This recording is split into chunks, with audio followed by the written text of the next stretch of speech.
Assalamualaikum warahmatullahi wabarakatuh.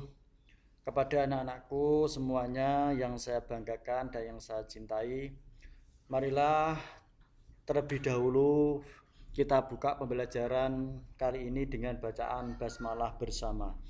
Bismillahirrahmanirrahim. Pada kesempatan yang baik ini, semoga kita tetap dalam lindungan Allah Subhanahu wa taala dan tetap semangat. Kita akan mempelajari pelajaran Quran Hadis kelas 10 semester ganjil. Judul Al-Quran adalah Wahyu Allah. Yang pertama tentang pengertian Al-Quran, yaitu pengertian Al-Quran secara etimologi atau bahasa. Yang pertama menurut Al-Lihyani, Al-Quran berarti membaca. Kemudian yang kedua menurut Al-Asy'ari, Quran berarti menggabungkan sesuatu dengan yang lain. Kemudian menurut Al-Farra, kata Quran berarti petunjuk atau indikator.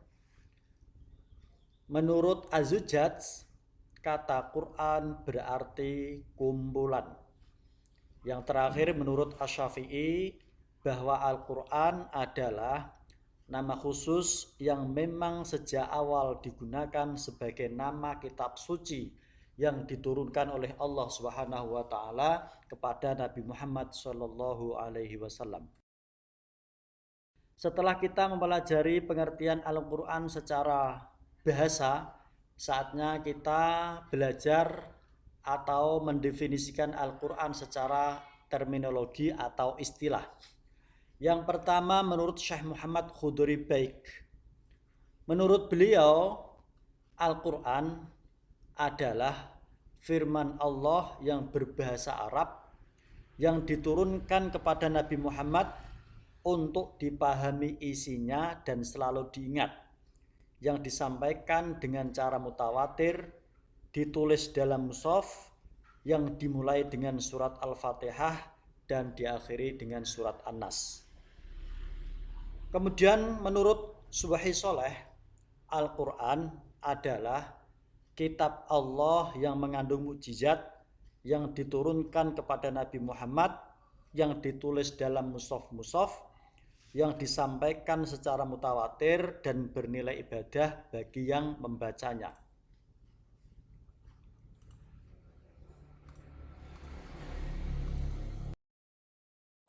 Menurut Muhammad Abduh, bahwa Al-Quran adalah bacaan yang tertulis dalam mushaf-mushaf yang terpelihara di dalam dada orang yang menjaganya, yaitu dengan cara menghafalkan Al-Quran itu, yaitu orang-orang Islam.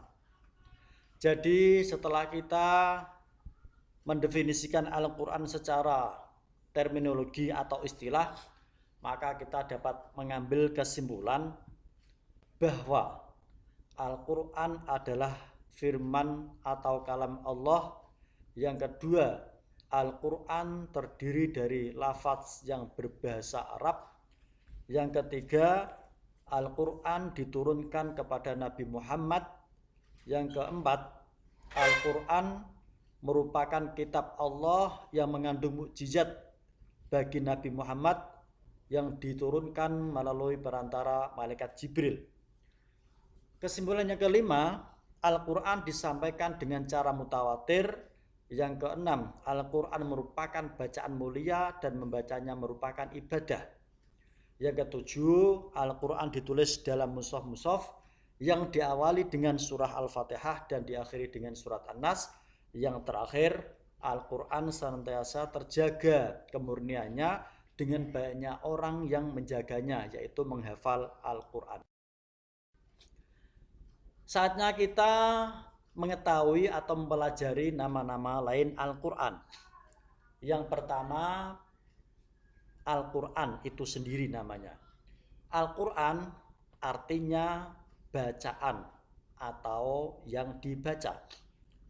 Yang kedua, nama lain Al-Quran adalah Alkitab. Alkitab bisa diartikan yang ditulis.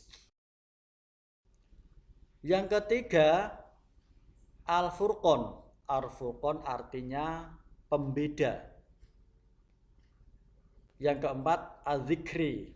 Az-Zikri berarti pemberi peringatan. Yang kelima, At-Tanzil. At-Tanzil artinya yang diturunkan.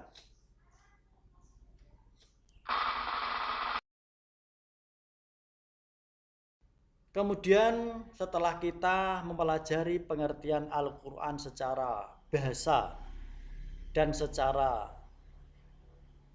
istilah, kemudian kita sudah mempelajari nama-nama lain Al-Quran, sekarang saatnya kita menganalisis perilaku orang yang berpegang teguh kepada Al-Quran.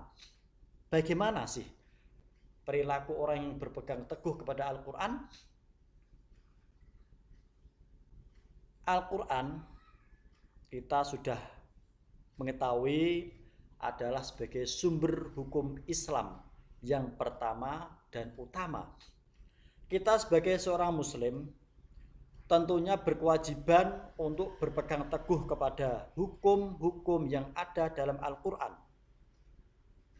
Al-Quran itu memuat berbagai pedoman dasar bagi kehidupan umat manusia, baik itu berisi keimanan atau akidah, berisi ibadah, budi pekerti, hukum, sejarah, ilmu pengetahuan atau sains, dan lain-lain.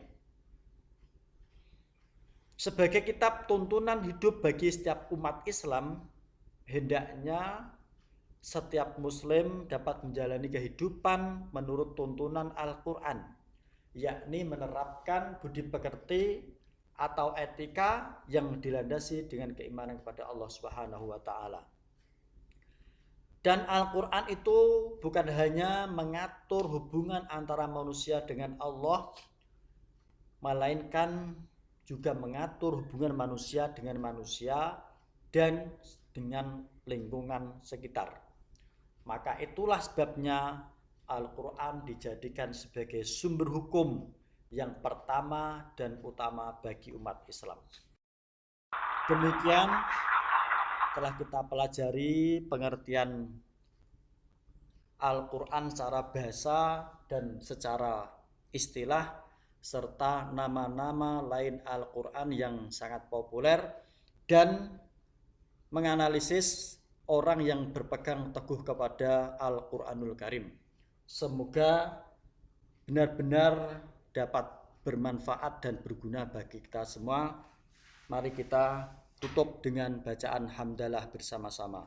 Alhamdulillahirabbil alamin. Assalamualaikum warahmatullahi wabarakatuh.